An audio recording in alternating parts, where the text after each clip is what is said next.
building up in them, and they feel it all the time, and especially in those who turn toward God. Now, in Psalms, the 5th Psalm, 11th verse, most beautiful.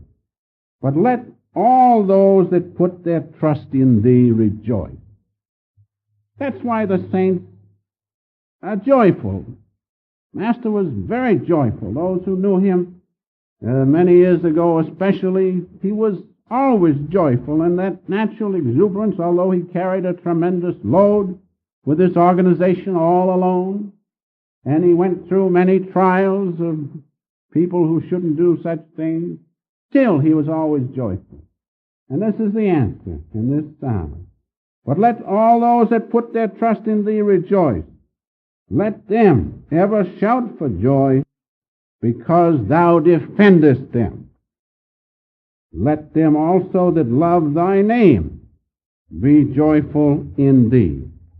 Those who hear the cosmic sound of God, those who rejoice in God's name, who are always eager and anxious to be in that holy vibration and the presence of God, they are the ones whom God defends.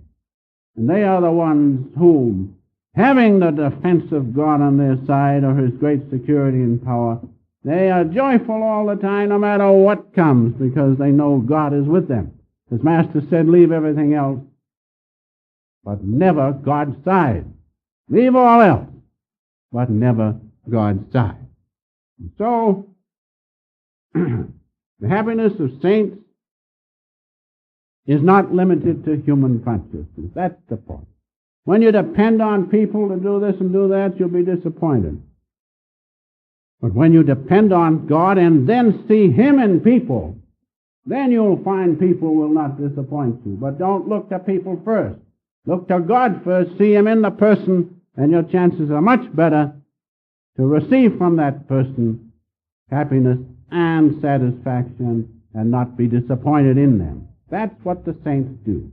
Realize the saints feel and know and feel the joy in others. I remember a couple illustrations come to my mind, and Master, he would just beam with happiness.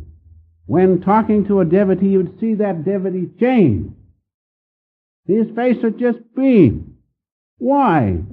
Because he felt the joy in that devotee. He felt God's presence in that devotee, and he saw the effect of God's presence on that devotee. He saw the devotee change. So realize, saints feel the presence of God not only in themselves, but in everybody. That's why they have that tremendous amount of happiness bubbling up within them. Another instance comes to my mind down in Encinitas. Master and I used to come home, this is long ago, late at night, sometimes early in the morning. And the rest of the ladies and others would go to bed. Then we'd go out on the lawn and walk back and forth by the ocean. That's where I learned a lot of philosophy and SRF. And he used to talk to me, we'd walk back and forth, and it was most wonderful. And this particular night, I remember he went in, and I said, well, I must go now, sir. I didn't want to keep him up all night, but you couldn't get away.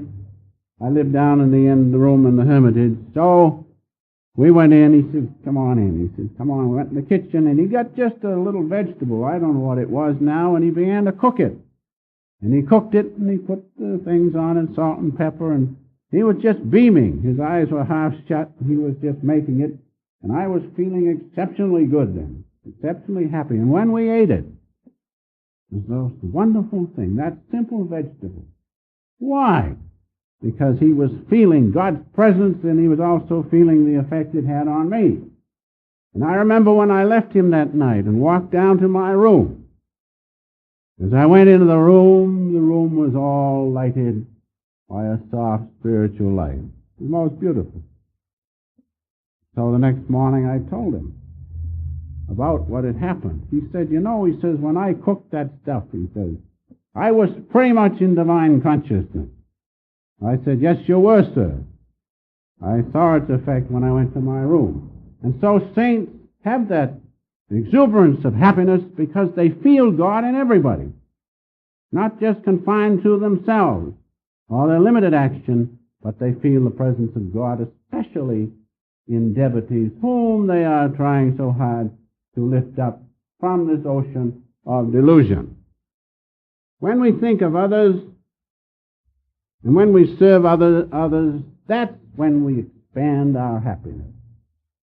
Because as Jesus served his disciples and washed their feet, he expanded his happiness to the great reservoir of happiness, God's presence. But when we work selfishly for ourselves, then we limit, we constrict our happiness. It cannot expand naturally as it should and allow God's great love and bliss to flow through us. We restrict it. We circumscribe it when we work for ourselves and not for others, because then we're working not for God alone, but for our own personal reasons and ambitions. Understand that. If you want to expand your happiness, see God and everybody as the saints do. Work to please them by pleasing God. Don't expect anything from others, you'll be disappointed. But if you see God in others, then whatever he gives you is all right. Let come what will, Master used to say. When he was putting out the food, we used to eat a lot in those days. Could eat more than I can now. I don't want to now, of course. And sometimes an extra big piece would fall off. And I'd say, no, sir. Oh, he says, what comes of itself, let it come. So, what comes of God's presence, let it come. But you have to be true with God because he knows whether you mean that or not. Because he is behind our thoughts and all things. And so, when we think of others, as I've said, then we increase our happiness, because then our happiness depends on the soul happiness, which is natural and spontaneous. But when we work for ourselves, then the happiness depends upon the results of the